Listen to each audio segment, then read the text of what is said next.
This is a fundamental problem with the American way of war. We don't know how to do anything but unconditional surrender. And when we come in a limited war with limited objectives, and we achieve those objectives, we either move the goalposts, as we did later in Afghanistan, or we don't do anything. And the war never ends.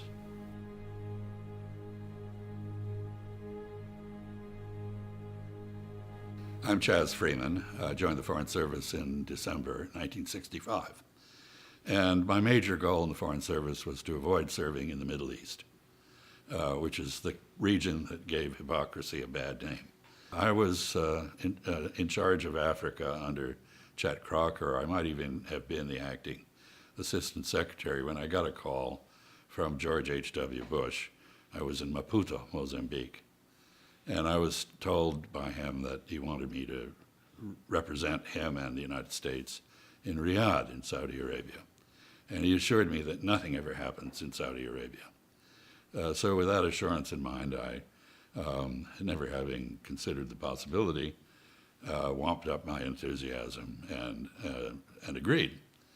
So I went to Saudi Arabia after a little hiccup or two with the usual Senate confirmation snags. Had about 9 months there, maybe a little more. I'd learned Arabic. I was taking language learning in the morning, and suddenly it looked as though there might be a dust-up on the Kuwait-Iraq border.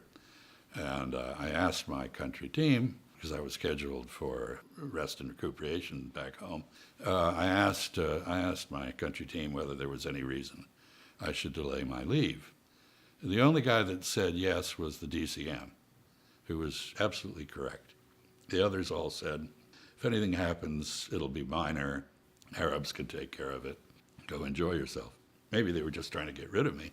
So I got on a plane, flew to Washington, got out of the plane, took a nap at home, got in a car and drove 9 hours to Rhode Island, where I'm from.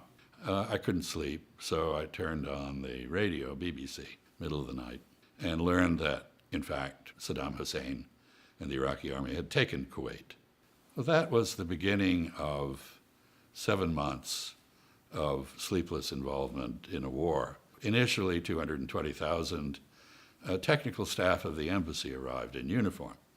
We had to protect the military by giving them diplomatic immunity, since Saudi customs were so different from our own. And we set up a system where if something happened, we quickly swept it under the rug and removed whoever had done it, so that nobody got their head chopped off, which was the penalty for many of the things people did do during that period.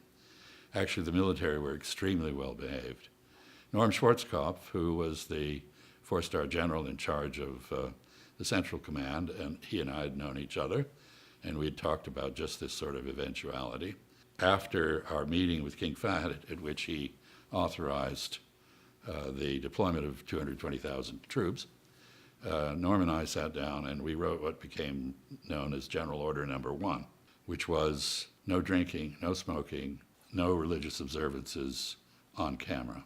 So this held. We went through the war with a really unusually good relationship. This is the first and only time in U.S. history where a combatant commander and an ambassador have been co-located in the same space. And usually they don't get along, but Norm and I got along very well. I helped him when he would get what is called a frag order, which is a fragmentary order or a draft order that he thought was wrong. I would immediately find a monkey wrench I could throw into it back in Washington. And when he couldn't get instructions, I would get them for him. And when I got in trouble, he would help me. So it was a very good relationship. But as we came to the end of the war, 42 days of air war, 100 hours of ground war, and we agreed to a truce on February 28th. I happened to be in the room when the president and Colin Powell, then the chairman of the Joint Chiefs, spoke with Norm Schwarzkopf about the end of the war. Norm said, well, if you give me another day, I can finish off the Iraqi Republican Guard. Colin Powell said, we don't want another wounded knee. And Norm said, okay, it's your call. And so we ended the war February 28th with a truce. And there was a meeting to be held on, I think, March 2nd at Safwan, a place in southern Iraq. Norm had no instructions for that meeting. He called me. He said, what do I do? There were no instructions for the war. The various coalitions between the Congress and the executive, between the U.S. and members of the Security Council, between the Islamic world and the West, were so delicate that nobody wanted to put down on paper what the war was all about. So about 2 weeks before we went at it, I'd sat down, wrote a telegram saying, here are the war objectives as we understand them. And I showed it to Norm Schwarzkopf. He said, that looks good. I think he made one change. And I sent it in. And I got a phone call from Colin Powell, said, that's great, good stuff. And that's the war objectives. So we go to Safwan, and there are no instructions at all. Norm calls me in a panic. He said, what do I do? I can't get instructions. I said, well, I'm sorry, Norm. This is really above my pay grade. I can't. This is in Iraq. It involves U.S. and Iraq. It's not Saudi Arabia, which I'm assigned to and accredited to. And I've made such a pest of myself already trying to get a war termination strategy out of Washington and failing that I just really can't help you. So he went to Safwan to meet with the Iraqis with no instructions. And he addressed only 4 questions. What is the line of control at the end of the fighting? What do we do about POW MIA? Where are the minefields? Can you give us maps so we can pull them out? And finally, the Iraqis said, well, can we fly helicopters into the area that you occupy for logistical purposes? He said, sure.